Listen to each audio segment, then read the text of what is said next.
secretaries told me, well, we get about 100 letters, about 60 of them are for Brian, about 25 are for Mick, there's about 10 for Charlie and Keith, and there's about the same for you, you know, and that's it, you know, but Brian gets all the fan mail.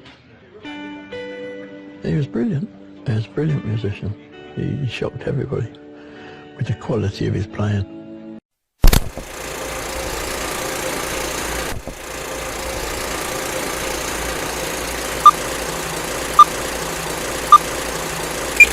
Please subscribe to our channel. Brian Jones had the hair. Of course, long hair was de rigueur for all aspiring rock and rollers at that time, but Jones' coif stood out. It was like a sleek blonde helmet, immaculately conceived and maintained. In group photos, where he never smiled, his pallid, handsome face combined with the hair for an image that seemed to embody the sexiness and daring of the new pop culture. Thanks in large part to that image, it seems, Jones dominated the early public perception of the Stones. He received far more fan mail than other members, and answered much of it personally, and elicited more screams in concerts. That dominance didn't last long. Jones, a middle-class kid and blues fanatic like his fellows, formed the band and gave it its Muddy Waters-derived name in 1962. By '63, they were making records, getting media attention, and garnering fans. Soon enough, though, everyone's focus shifted away from Jones toward Mick Jagger and Keith Richards. The Rolling Stones' early manager and producer, Andrew Loog Oldham, pushed the singer and guitarist to write songs, which they did with mounting brilliance for the next decade and beyond, and simultaneously worked to keep Jagger and Richards in the media spotlight and the other members out. According to Zuzu, the '60s French actress and pop singer who was one of Jones's revolving door girlfriends, here's what Brian said about, "I can't get no satisfaction, it's vulgar, it's awful, it's out of tune, it's nothing." Jones did not approve of the music that Mick and Keith were writing. He hated that Andrew Loog Oldham, who took over as the band's manager, wanted them to be more pop. Jones was a purist, a rockist, a bluesist, a retro snob.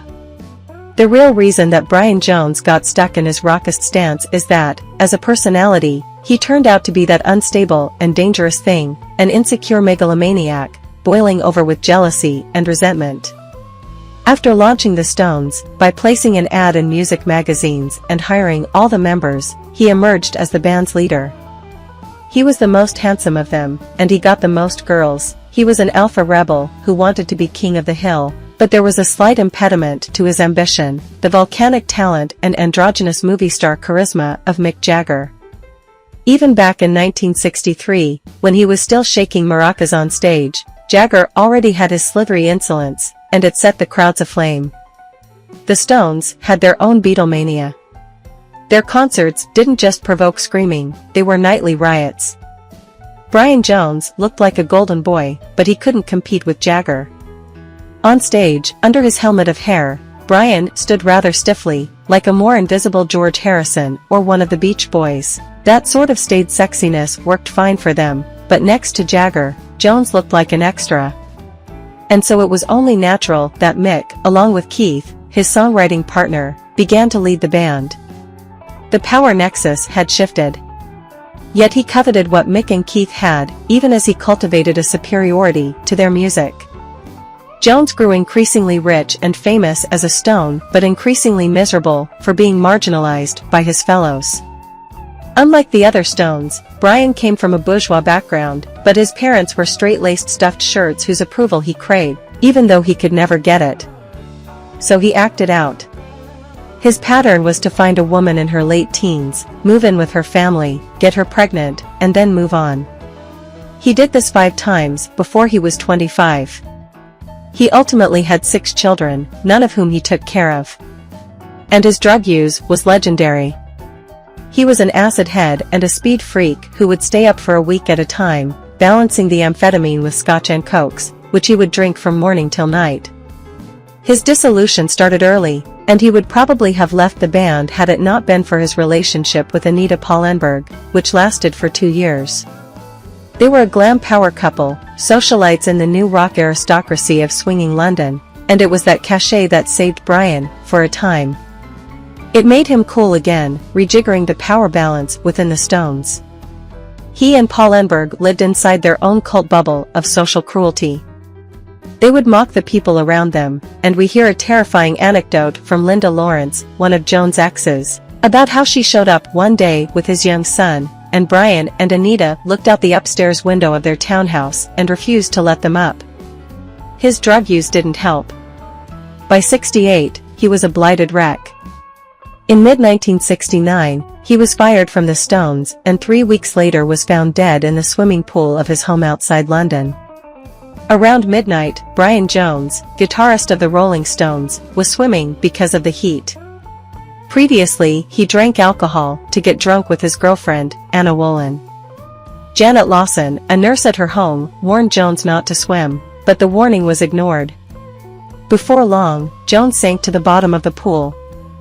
Wolin rushed into the pool to provide breathing support, but it was too late.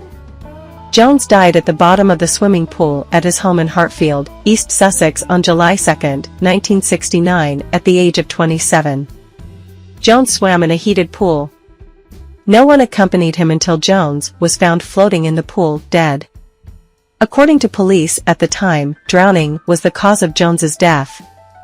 However, autopsy results showed her liver and heart were swollen due to excessive use of narcotics and alcohol. The results of the urine examination showed the elements of amphetamine and diphenhydramine contained in Mandrax pills.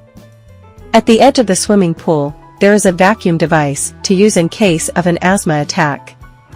However, the doctor who performed the autopsy denied that Jones had died from an asthmatic attack.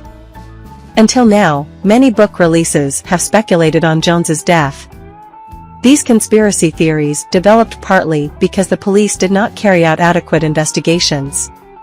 Keith Richards himself wasn't sure that Jones drowned because his partner was such a good swimmer. However, according to Richards, it is possible that Jones was killed.